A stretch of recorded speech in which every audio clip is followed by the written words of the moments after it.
भारत समेत दुनिया के देशों पर जैविक हथियार से हमला हुआ है। क्या कोरोना एक जैविक हथियार है?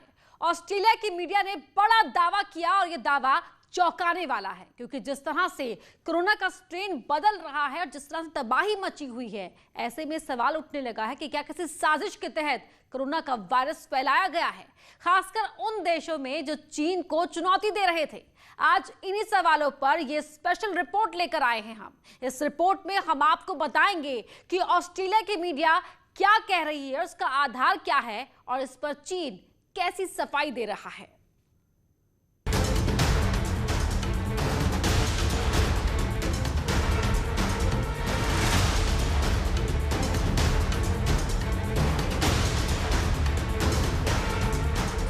कोरोना वायरस पर ऑस्ट्रेलिया की मीडिया का दावा।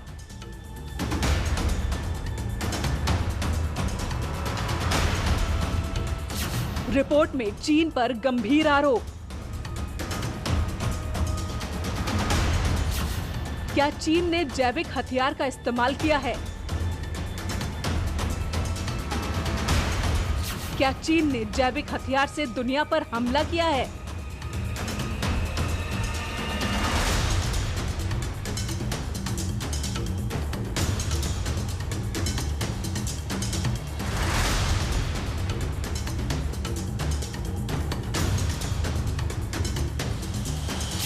क्या वर्चस्व हासिल करने के लिए चीन जैविक हथियारों का इस्तेमाल कर रहा है?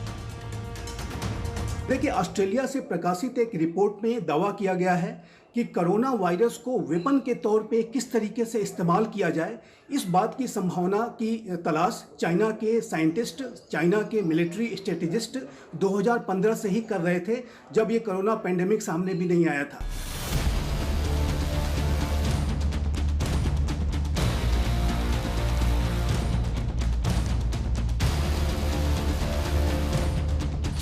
यानी 6 साल पहले 2015 से चीन वायरस बनाने में जुटा था।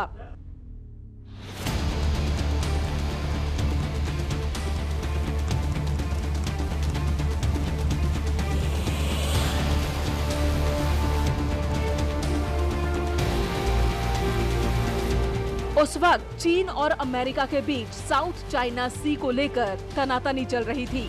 समंदर में अमेरिका के खिलाफ चीन अपना वर्चस्व स्थापित करना चाहता था, लेकिन अमेरिका उससे आगे खड़ा था। भारत भी चीन के खिलाफ था और ऑस्ट्रेलिया, जापान भी चीन के साथ नहीं थे। क्या इसी वजह से चीन जैविक हथियार बना रहा था? क्या दुनिया के शक्तिशाली देशों को कमजोर करना उसका मकसद था? क्या भारत की बढ़ती शक्ति से चीन डर गया था और धोखे से कोरोना वायरस को पूरी दुनिया में फैला दिया? जाहिर है कि चाइना जिस तरीके से उसका पूरा व्यवहार रहता है, चाइना एक अथॉरिटेरियन राष्ट्र है, चाइना विस्तारवादी है, अवसरवादी है, और चाइना की जो मिलिट्री स्ट्रेटजी है उसमें धोखे का भी इनपुट स्पष्ट रूप से दिखाई देता है। चाइना की जो सबसे बड़े स्ट्रेटेजिक थिंकर सुंजू ने ये स्पष्ट रूप से कहा था कि चाइना को अपनी जो भी मिलिट्री स्ट्रेटजी बनानी चाहिए उसमें डिसेप्शन का भी एलिमेंट रखना चाहिए।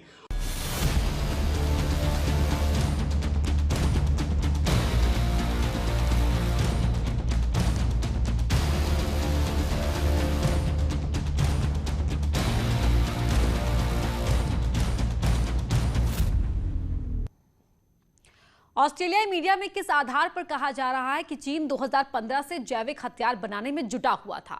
रिपोर्ट में वो कौन सी बातों का जिक्र है जो चीन पर शक को और मजबूत करता है? दुनिया जानती है कि चीन इस वक्त हथियारों की होड़ में लगा हुआ है, अपना विस्तार करना चाहता है, वो पड़ोसियों को धमका कर रखना चाहता है और उसके लिए वो कुछ भी करने को तैयार है। और इसी कड़ी में वायरस का खेल भी खेल रहा है चीन।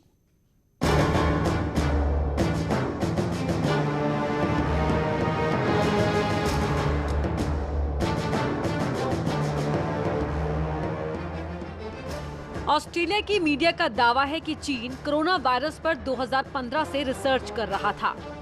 दस्तावेज में खुलासा हुआ है कि कोरोना वायरस को हथियार बनाने पर चीनी वैज्ञानिकों ने चर्चा की थी। जेनेटिक बायो वेपन्स का इस्तेमाल मिलिट्री पर्पस के लिए करने का जो विचार है वो चाइना के वैज्ञानिकों और मिलिट्री स्ट्रेटेजिस्ट के बीच में पहले से ही रहा है। इस बात का दावा इस रिपोर्ट में कहा गया है। जो कि एक बेहद चिंता की और बेहद खतरनाक सोच है। जेनेटिक बायो वेपन्स की रिपोर्ट में दावा किया गया है कि तीसरा विश्व युद्ध जैविक हथियारों से लड़ा जाएगा और इस संबंध में चीनी वैज्ञानिकों और स्वास्थ्य अधिकारियों के लिखित एक दस्तावेज भी सामने आया है, जिसमें 2015 में कोरोना वायरस को हथियार की तरह इस्तेमाल करने पर चीनी वैज्ञानिकों ने चर्चा की है। द वीकेंड ऑस्ट्रेलिया ने ये आरोप चीन के एक रिसर्च पेपर को आधार बनाकर लगाए हैं। चीन के शोध पत्र ने अपनी हेडलाइन में लिखा था, सार्स और जैविक हथियार के रूप में मानव निर्मित अन्य वायरसों की प्रजातियों की अप्राकृतिक उत्पत्ति। इसमें दावा किया गया है कि तीसरा विश्व युद्ध बड़े बड़े हथियारों से नहीं लड़ा जाएगा। इस युद्ध में जैविक हथियारों का इस्तेमाल किया जाएगा, जो बड़े बड़े हथियारों से कहीं ज्यादा विनाशक हैं। द वीकेंड ऑस्ट्रेलियन की रिपोर्ट news.com.au में प्रकाशित की गई है। इस बात की संभावना भी दिखाई देती है कि चाइना कोरोना वायरस को जेनेटिक बायो वेपन के तौर पर भी इस्तेमाल कर सकता है और इस बात की उसने साजिश रची। इस बात के प्रमाण अब सामने आ रहे हैं और बहुत संभव है कि चाइना कोरोना वायरस को एक जेनेटिक बायो वेपन के तौर पे डेवलप कर रहा था और ये जो डेवलपमेंट है ये चाइना की वुहान लैब में किया जा रहा था। ये वही वुहान लैब है जिस पर आरोप है कि 2019 में यहीं से कोरोना का वायरस पैदा हुआ और पहले वुहान शहर को अपनी चपेट में लिया और फिर वुहान से ये वायरस इटली, ब्रिटेन होते हुए दुनिया के अन्य देशों में पहुंचा। Unnatural origin of SARS and new species of man made virus नाम की रिपोर्ट में भी दावा किया गया है कि गलती से वुहान लैब से कोविड-19 वायरस लीक हुआ। लेकिन बहुत संभव है कि गलती से ये जो जेनेटिक बायो वेपन है वो लीक हो गया और ये पूरी दुनिया में फैला। चाइना ने इसकी जांच की मांग को जिस तरीके से रेसिस्ट किया है, चाइना ने लगातार इस बात की कोशिश की है कि इसकी जांच ना होने पाए। ऑस्ट्रेलिया ने जब इसकी जांच की मांग उठाई तो ऑस्ट्रेलिया और चाइना के संबंध पूरी तरह से खराब हो गए, क्योंकि चाइना ने ऑस्ट्रेलिया के विरुद्ध तमाम एक्शन लेने शुरू कर दिए। इस कोरोना के संक्रमण काल में चाइना ने अपने स्ट्रेटेजिक डोमिनेंस को भी बढ़ाने की लगातार कोशिश की और कोरोना काल में ही भारत की सीमा पर युद्ध की स्थिति पैदा कर दी, ताकि लोगों का ध्यान कोरोना से हटकर युद्ध पर रहे और कई महीनों तक भारत के साथ छद्म युद्ध करता रहा। हालांकि इस वॉर में चीन को ही बैकफुट पर जाना पड़ा। चीन को लगा कि अब दुनिया का ध्यान कोरोना से हट गया है, लेकिन 2021 में कोरोना ने फिर से तबाही मचानी शुरू कर दी। खासकर अमेरिका और हिंदुस्तान में सबसे ज्यादा नुकसान हो रहा है। भारत और चीन के बीच में एक लंबा जो है फेस ऑफ की सिचुएशन हुई। साउथ चाइना सी के जो 5 छोटे राष्ट्र हैं उनके ऊपर भी चाइना ने लगातार दबाव बनाने की कोशिश की और इस तरीके से अगर देखें तो चाइना ने इस कोरोना के संक्रमण काल का एक्सप्लॉयटेशन अपने स्ट्रेटेजिक डोमिनेंस के लिए भी किया और इकोनॉमिक डोमिनेंस के लिए भी अब वो करने की कोशिश कर रहा है। जिस तरीके से चाइना ने पीपीई किट्स, मास्क, वेंटिलेटर वगैरह का व्यापार करने की कोशिश की और साथ ही साथ अब उसने जो दवा बनाई है उसका भी वो व्यापार करने की कोशिश कर रहा है और उसके माध्यम से तमाम राष्ट्रों को बुलिंग करने की कोशिश कर रहा है। इससे साफ जाहिर है कि चीन दुनिया के मजबूत देशों को कमजोर कर न सिर्फ आर्थिक रूप से ताकतवर बनाना चाहता है, बल्कि सामरिक रूप से भी सबको कंट्रोल करना चाहता है और इसलिए हो सकता है कि वायरस का सहारा ले रहा है। चीन पर शक और गहरा तब होता है जब जांच करने वाले वैज्ञानिकों की बात दबाई जाती है। WHO ने रिपोर्ट सबमिट की है कि इसमें ये लैब निर्मित नहीं है, लेकिन उसने एक बात छुपाई है कि जिस साइंटिस्ट ने कोरोना वायरस का इन्वेस्टिगेशन जाकर के चाइना वुहान में किया था, उसने WHO में जो अपनी रिपोर्ट सबमिट की थी उसमें ये बोला था कि इनको और इन्वेस्टिगेशन ज़रूरत है। ये नहीं कहा जा सकता कि ये लैब में नहीं निर्मित है, यानी डाउट मेंटेन है और जिसके लिए उन्होंने कहा था कि और इन्वेस्टिगेशन होने चाहिए। लेकिन लेफ्ट के दबाव में और चाइना के दबाव में WHO के जो चीफ हैं उन्होंने इसको मैनिपुलेट किया और पूरे विश्व को, साइंटिस्ट को एक तरह से कन्फ्यूजन में डाल दिया कि ये लैब से नहीं निकला है। अमेरिका ने भी WHO और चीन के इस दावे पर सवाल उठाया था, जबकि एक्सपर्ट का कहना है कि वायरस प्रकृति नेचुरल नहीं है, यानी वायरस को लैब में ही तैयार किया गया होगा। अमेरिका कई बार ये आरोप लगा चुका है कि चीन ने जानबूझकर कोरोना वायरस को पूरी दुनिया में फैलाया, जबकि जो साइंटिफिक एविडेंस है, जो जेनेटिक कोडिंग के को अगर हम चेक करते हैं लैब के और वायरस के, तो जो वायरस में जो जेनेटिक कोड है वो एग्जैक्टली सिमिलर है सार्क वायरस के और इन्फ्लुएंजा वायरस के। तो इससे ये पता चलता है कि ये नॉर्मली नहीं हो सकता जब तक इसे जेनेटिकली मॉडिफाई करके ना बनाया जाए।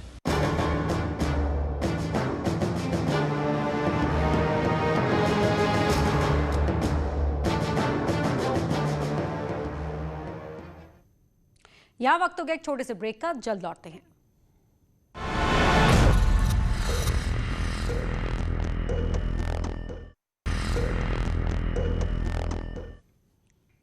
ऑस्ट्रेलियाई मीडिया के दावों पर चीन ने सफाई दी है। चीन के मुखपत्र ग्लोबल टाइम्स ने ऑस्ट्रेलियाई मीडिया के दावों को झूठा बताया और चीन के एक्सपर्ट्स ने मांग की है कि अमेरिकी लैब की जांच की जाए।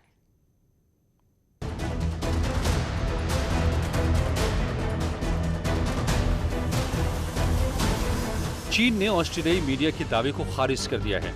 चीन के मुखपत्र ग्लोबल टाइम्स ने लिखा है कि ऑस्ट्रेलियाई मीडिया का दावा किसी दस्तावेज पर नहीं, एक शैक्षणिक किताब पर आधारित है। ये दावा झूठा है।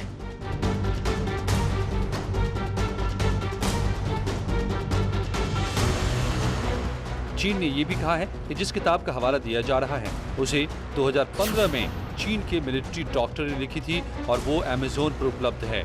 वायरस को हथियार बनाने का दावा गलत है। ग्लोबल टाइम्स ने ऑस्ट्रेलियाई मीडिया के दावों को खारिज करने के साथ ही अमेरिका पर सवाल उठाए हैं। ग्लोबल टाइम्स ने लिखा है, यूएस के military research lab fort Detrick से वायरस के जन्म पर भी चर्चा हो रही है। वायरस को समझने के लिए अमेरिकी खुफिया बायो लैब की जांच की मांग की है। यानी चीन के विशेषज्ञों को आशंका है कि इस वायरस को अमेरिका ने फैलाया है, इसलिए अमेरिकी खुफिया बायो लैब की जांच होनी चाहिए। इन आरोप प्रत्यारोपों के बीच आपको जानना जरूरी है कि जैविक हथियार कैसे बनाए जाते हैं। नेचुरल वायरस और लैब में तैयार किए गए वायरस में क्या अंतर होता है? अभी एक रिसर्च हुई जिसको स्क्रिप्स रिसर्च के नाम से नेचर मेडिसिन जर्नल में छापा गया। उस रिसर्च में अभी जो SARS-CoV-2 वायरस है और पुराने सार्स और मर्स जो वायरस हैं जिन्होंने पहले पेंडेमिक फैलाया हुआ था, उनके मॉलिकुलर स्ट्रक्चर को कंपेयर किया गया। जब भी आपको एक वायरस को बायो वेपन की तरह बनाना होता है तो जो पुराना वायरस है उसके स्ट्रक्चर में कुछ ना कुछ चेंजेस करके उसको बनाया जाता है। लेकिन जब ये रिसर्च हुई तो इसमें ये सामने आया कि जो नया SARS-CoV-2 वायरस है उसका मॉलिकुलर स्ट्रक्चर पुराने वायरसेस से एकदम डिफरेंट था। तो ये बात इससे साबित होती है कि ये वायरस नेचुरल वायरस है जो कि नेचुरल सिलेक्शन के थ्रू इंसानों में आया। यानी अभी भी ये साफ नहीं कहा जा सकता कि कोरोना लैब में तैयार हुआ था या फिर ये वायरस नेचुरल है, क्योंकि वैज्ञानिकों की रिपोर्ट में अलग अलग चीजें सामने आ रही हैं, जिसमें नेचुरल वायरस होने का दावा भी किया जा रहा है। इस वायरस के जब स्ट्रक्चर देखा गया तो इस वायरस में कुछ स्पाइक प्रोटीन्स हैं जो कि रिसेप्टर बाइंडिंग डोमेन बनाते हैं, जो कि इंसानों में ACE2 एंजाइम होता है, उस पे ये आके इफेक्ट करते हैं। शुरू में इस वायरस के बारे में कहा गया था कि ये ठंड में तेजी से फैलता है और गर्म माहौल में प्रभाव कम हो जाता है, लेकिन कोरोना वायरस के साथ ऐसा नहीं हो रहा है। ठंड में कोरोना के केसेस कम हो गए थे और जैसे ही गर्मी बढ़ी दुनिया पर कहर बनकर ये टूट पड़ा।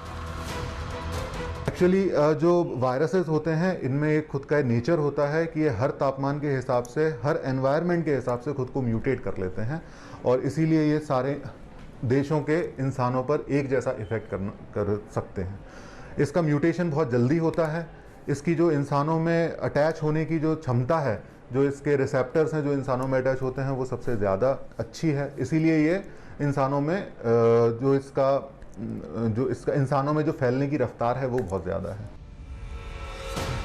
इसलिए दूसरी लहर में सबसे ज्यादा लोग प्रभावित हो रहे हैं। तीसरी लहर में और ज्यादा असर होने की आशंका जताई जा रही है। ये सवाल अभी बरकरार है कि क्या चीन ने वर्चस्व स्थापित करने के लिए कोरोना वायरस को तैयार किया था या फिर नेचुरल वायरस से ही ये सब कुछ हो रहा है। वैज्ञानिक इस गुत्थी को सुलझाने में फिलहाल जी जान से जुटे हैं। Bureau report, news 18।